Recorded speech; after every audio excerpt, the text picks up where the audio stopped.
Welcome to Nipuna technologies. మీరు మా వెబ్సైట్లోకి వెళ్ళినట్లయితే nipunatechnologies.comలోకి ఇక్కడ చూడండి నంబర్ ఆఫ్ కోర్సెస్ ఉన్న ఎంఎస్ ఆఫీసే కాకుండా మీకు కావాల్సిన కోర్సుని ఇక్కడ సెలెక్ట్ చేసుకొని మీ పేరు, ఈమెయిల్ అడ్రస్, ఫోన్ నెంబర్తో మెసేజ్ చేసినట్లయితే తిరిగి మళ్ళీ మేము రిప్లై ఇవ్వడం జరుగుతుంది.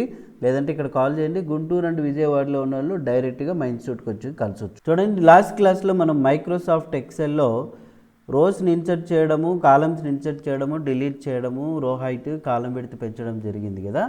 ఇక తర్వాత ఈ ఆప్షన్స్ అన్నీ నేర్చుకుందాం. ఇక్కడ అలైన్మెంట్ గ్రూప్ గురించి ఫస్ట్ అయితే మనం తెలుసుకోబోతున్నాం.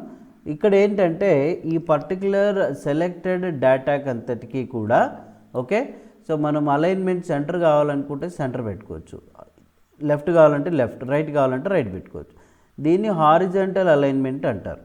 ఓకే, మరి వర్టికల్ అలైన్మెంట్ అంటే ఏమి అంటే ఇక్కడ పైన కనిపిస్తుంది చూడండి. దీన్ని వచ్చేసి top alignment, centre alignment, okay, bottom alignment, middle అని చెప్పవచ్చు. మరి ఇక్కడ మిడిల్ అలైన్మెంట్ అప్లై చేసా, టాప్ అప్లై చేసా, బాటమ్ అప్లై చేసిన ఏమైనా డిఫరెన్స్ తెలుస్తుందా? తెలియలే. ఎప్పుడు డిఫరెన్స్ తెలుస్తుంది అని అంటే మీరు ఎప్పుడైతే డిఫాల్ట్ రో హైట్ కన్నా అడిషనల్గా రో హైట్ అనేది ఇంక్రీజ్ చేస్తారో అప్పుడు చూడండి సెలెక్ట్ చేసుకొని బాటమ్ అంటే చూడండి కిందికి వచ్చిందా, టాప్ అంటే టాప్కి వెళ్ళిపోయిందా, మిడిల్ అంటే మధ్యలో వచ్చేస్తుంది అనమాట. అట్లా ఇక్కడేమో మనకు అప్లై అయ్యి ఉంటుంది కానీ డిఫరెన్స్ అనేది మీకు తెలిసి ఉండదు అనమాట.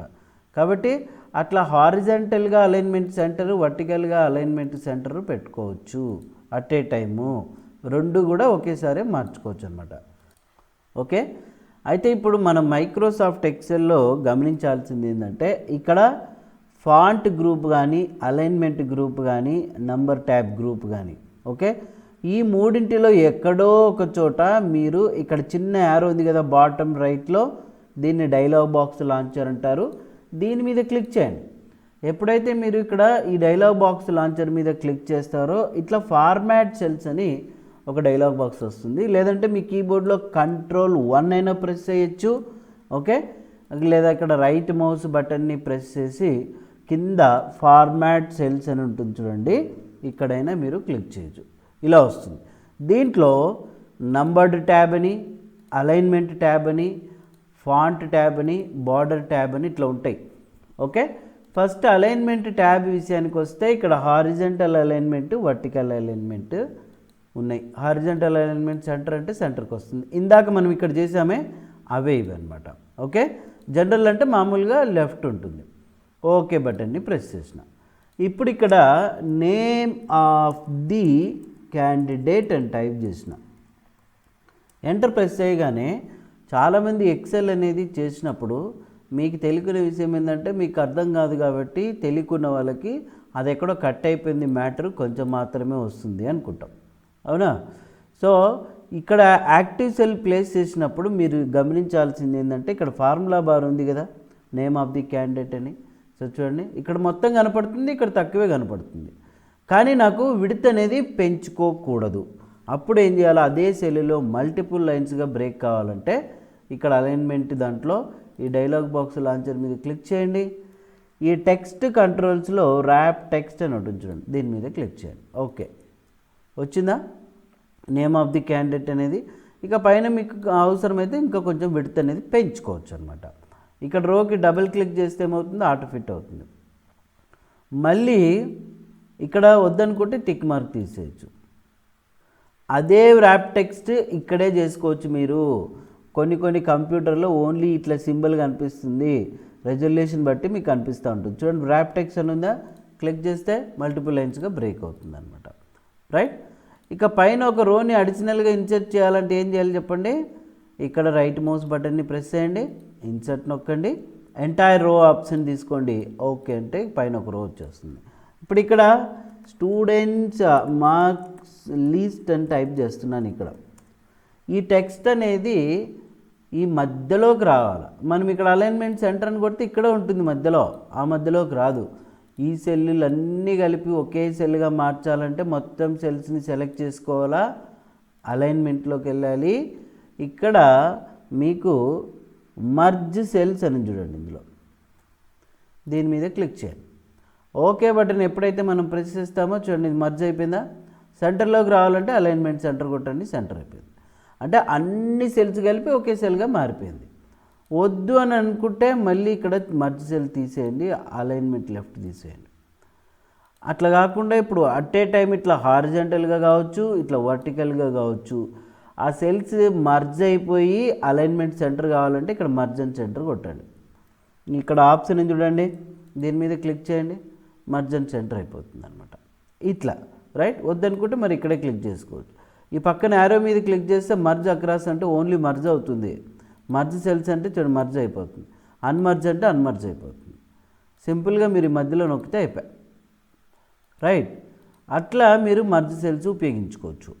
తర్వాత ఈ మొత్తం సెల్స్ని సెలెక్ట్ చేసుకున్నాము. ఇప్పుడు ఇక్కడ మీరు ఒకసారి గమనిస్తే కనుక రాజా రెడ్డి నాయక్ ఏదో కొట్టినాం, మళ్ళీ ఓంకార్ యాదవ్ అని రెడ్డి అని కొట్టినాం, మళ్ళీ అనిరుద్ రాజు అని ఇట్లా కొట్టినాం. కొన్ని లెంగ్తీగా పేర్లు ఉన్నాయి ఈ సెల్లులో, అది ఎంతైనా లెంగ్తీగా ఉన్ని అదే సెల్లులో సింక్ అవ్వాలనుకుంటే ఇక్కడ అలైన్మెంట్లోకి వెళ్ళి ఇందులో మీకు టెక్స్ట్ కంట్రోల్ కింద సింక్ టు ఫిట్ అని చూడండి. ఓకే అంటే చూడండి కొంచెం ఇక్కడ మీకు సింక్ అయిందా, ఆ లెంగ్త్ ఎంతైనా ఉన్ని లెంగ్తీగా అక్కడే అడ్జస్ట్ అవుతుంది. ఇప్పుడు నేను ఇక్కడ వీటిని ఏం చేస్తున్నా, సెలెక్ట్ చేసుకొని తీసేస్తున్నా. ఇప్పుడు ఇక్కడ ఏదో కింద టెక్స్ట్ టైప్ చేస్తున్నా, నిపుణ టెక్నాలజీస్ అని. కానీ మీకు ఏమనిపిస్తుందంటే ఇది 2 సెల్లులో వచ్చినట్టు అనిపిస్తుంది, కానీ ఒకే సెల్లులో ఉంటుంది, గమనించండి అది బాగా రైట్. ఇప్పుడు నేను ఇక్కడ ప్లేస్ చేసిన తర్వాత అలైన్మెంట్ ట్యాబ్లోకి వెళ్ళగానే చూడండి మర్జ్ సెల్స్ అని కొడితే మర్జ్ అవుతుంది. అట్లా కాకుండా ఆ సెల్లులో ఎంతైనా ఉన్నాయండి లెంగ్త్ టెక్స్ట్ని సింక్ చేయాలంటే ఈ ఆప్షన్ నొక్కండి. ఓకే చూడండి ఏమైంది, చిన్నగా అదే సెల్లోనే కుదించుకోపోయిందా. అట్లా మీరు యూజ్ చేసుకోవచ్చు. వద్దనుకుంటే తీసి పడేయండి, అవునా. వన్స్ ఎప్పుడైతే మీరు ర్యాప్ టెక్స్ట్ అనేది ఉపయోగిస్తారో సింక్ టు ఫిట్ అనేది పనిచేయదు. ఇక్కడ టెక్స్ట్ డైరెక్షన్ కూడా చూసుకోవచ్చు మీరు, right to left, left to right ఇట్లా ఓరియంటేషన్ పెట్టినప్పుడు. ఓకే సరే. ఇప్పుడు ఈ హెడ్డింగ్స్ ఉన్నాయి కదా, ఈ హెడ్డింగ్స్ని మనము ఏం చేయాలనుకుంటున్నాము, డైరెక్షన్ చేంజ్ చేయాలి. అలైన్మెంట్లో పోయి ఇక్కడ ఓరియంటేషన్ అని చూడండి, ఇందులో ఇది థ్రెడ్ లాగా కనిపిస్తుంది కదా, ఇది ఏంటంటే పైకి మూవ్ చేస్తే ఇట్లా orientation up, orientation down, diagonal up, diagonal down, ఇట్లా డయాగ్నల్గా ఇట్లా మూవ్ చేసిన థ్రెడ్ని పట్టుకొని, లేదంటే ఇక్కడ ఇంక్రీజ్ డిక్రీజ్ బటన్ చేయొచ్చు మీరు. ఓకే సో ఓకే బటన్ని ప్రెస్ చేసిన చూడండి టెక్స్ట్ డైరెక్షన్ చేంజ్ అయిందా. తర్వాత ఇక్కడైనా డైరెక్ట్ మీకు చూడండి కిందికి మూవ్ చేస్తే కిందికి వచ్చేస్తుంది, ఇట్లా వచ్చిందా. నార్మల్గా రావాలంటే మధ్యలో నొక్కండి, 0 degrees వచ్చేస్తుంది. ఇట్లా వర్టికల్గా రావాలనుకుంటే ఏం చేయాలి మనం, ఇక్కడ టెక్స్ట్ అని ఉంది కదా, దీని మీద క్లిక్ చేయండి.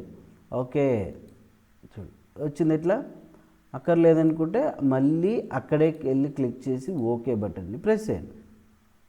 లేదా ఇదే అలైన్మెంట్ గ్రూప్లో ఇక్కడ AB అని కనిపిస్తుంది చూడండి, ఓరియంటేషన్, దీని మీద క్లిక్ చేయండి. యాంగిల్ కౌంటర్ క్లాక్ వైజ్ అంటే ఇట్లా వస్తుంది, యాంగిల్ క్లాక్ వైజ్ అంటే ఈ విధంగా వస్తుంది. Vertical text, rotate text up, rotate text down, అవన్నీ కావాలనుకుంటే ఇక్కడికి వెళ్ళొచ్చు, అవునా. అయితే నార్మల్గా రావాలంటే మీరు ఏదైతే ఆప్షన్ యూజ్ చేశారో మళ్ళీ అదే ఆప్షన్ మీద క్లిక్ చేయండి, నార్మల్గా వచ్చేస్తుంది. ఇందులో ప్రతి ఒక్క ఆప్షన్ ఇంపార్టెంటే, అర్థమైందా. కంపల్సరీగా ప్రాక్టీస్ చేయాల్సిందే. ఇకపోతే ఈ మొత్తం టెక్స్ట్ని సెలెక్ట్ చేసుకున్న తర్వాత ఇక్కడ ఈ అలైన్మెంట్ గ్రూప్లోనే పక్కన ఫాంట్ అనే ఒక ట్యాబ్ ఉంటుంది. మీకు నచ్చిన ఫాంట్ స్టైలు, కలరు ఇవన్నీ పెట్టుకోవచ్చు. అదేదో మీరు ఇక్కడే నేరుగా బోల్డ్, ఇటాలిక్, అండర్లైన్ వద్దనుకుంటే వాటి మీద నొక్కొచ్చు, కావాలనుకుంటే నచ్చిన ఫాంట్ తీసుకోవచ్చు. ఫాంట్ కలర్ మీకు నచ్చిన ఫాంట్ కలర్ ఫిల్ చేసుకోవచ్చు. వద్దనుకుంటే ఆటోమేటిక్గా పెట్టుకుంటాం. సైజ్ ఇక్కడ చూడండి ఇంక్రీజ్ డిక్రీజ్ చేసుకోవచ్చు, అవునా. సో ఇప్పుడు ఈ పర్టికులర్ సెల్కి కలర్ని ఫిల్ చేసుకోవాలంటే పక్కనే ఫిల్ కలర్ ఉంటుంది. ఒక్కొక్క సెల్కి ఒక్కొక్క కలర్ని ఇట్లా ఫిల్ చేసుకోవచ్చు ఇండివిజువల్గా. వద్దనుకుంటే నో ఫిల్, చూడండి ఇక్కడ నో ఫిల్, రైట్. అన్నింటికి ఒకే కలర్ కావాలంటే అన్నీ సెలెక్ట్ చేసుకోండి, ఫిల్ కలర్లో మీకు నచ్చిన కలర్ని ఫిల్ చేసుకోవచ్చు. వద్దనుకుంటే నో ఫిల్, అంతే. ఇప్పుడు దీన్ని ప్రింట్ తీయాలనుకున్నాము, ఇక్కడ ఫైల్లోకి వెళ్ళి ప్రింట్ మీద క్లిక్ చేస్తే అది ఎలా మీకు వ్యూ కనపడుతుందంటే, ఒకసారి మీరు ఇక్కడ చూస్తే గన చూడండి, మనకేమో ఇక్కడ ఎట్లా వస్తుంది, వైట్గా వస్తుంది కదా, ఎటువంటి బార్డర్ లేకుండా. మనకి ఇక్కడేమో బార్డర్ కనపడుతుంది కదా గీతలో. మరి ఎందుకు అక్కడ రాలేదంటే ఇవి గ్రిడ్ లైన్స్ అనమాట, ప్రింటింగ్లో రావు.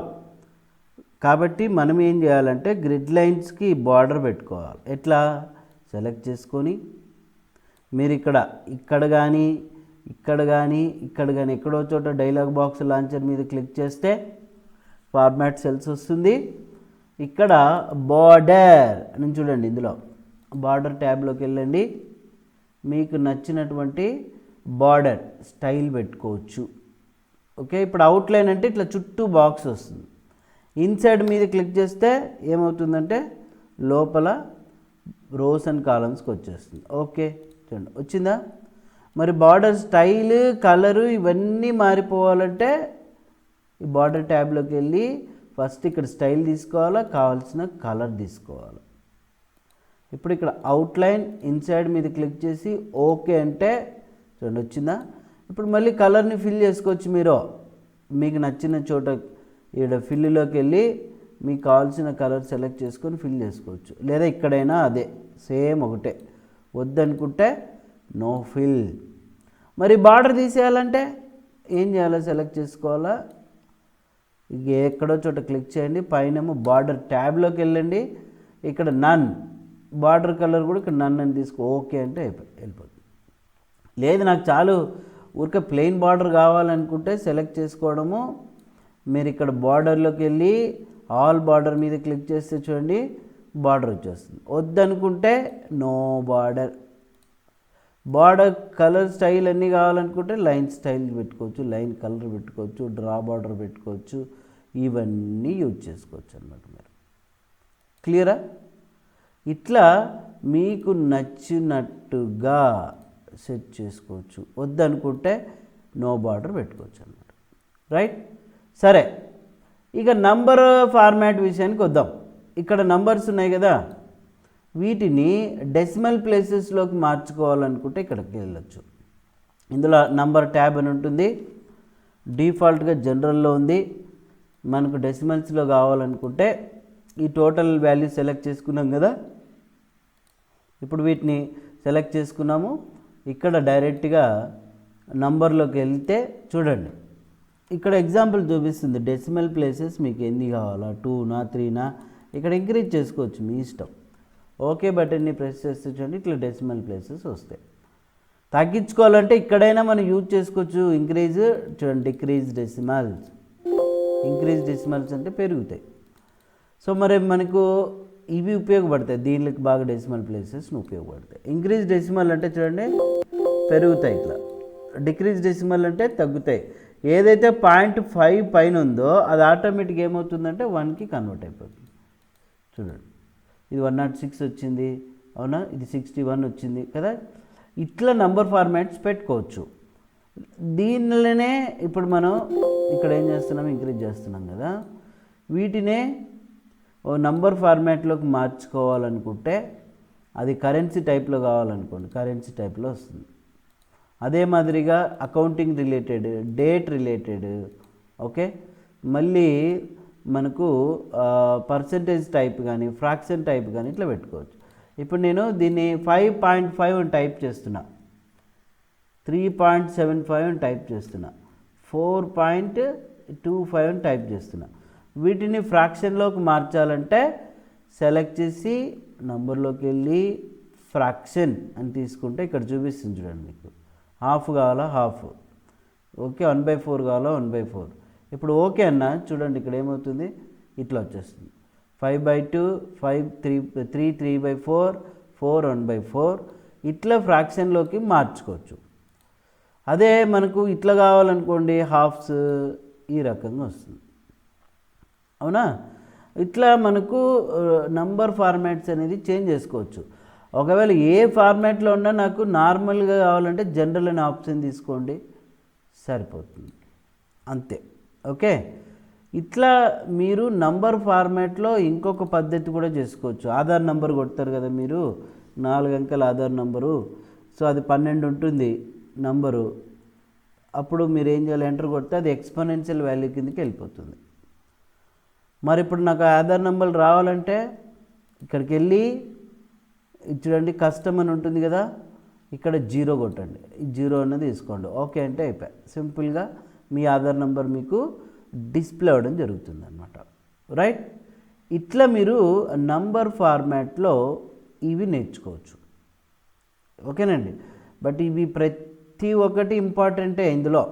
ఈచ్ అండ్ ఎవ్రీ ఆప్షను కంపల్సరీగా ప్రాక్టీస్ చేస్తేనే తర్వాత నెక్స్ట్ ఏదైనా కానీ నేర్చుకోగలుగుతారు, లేకపోతే లేదు. రైట్, కాబట్టి ఈ వీడియోని నచ్చిందని అనుకుంటున్నాను. నచ్చితే లైక్ అయితే చేయండి, షేర్ చేయండి, సబ్స్క్రైబ్ అయితే చేసుకోండి. Thank you.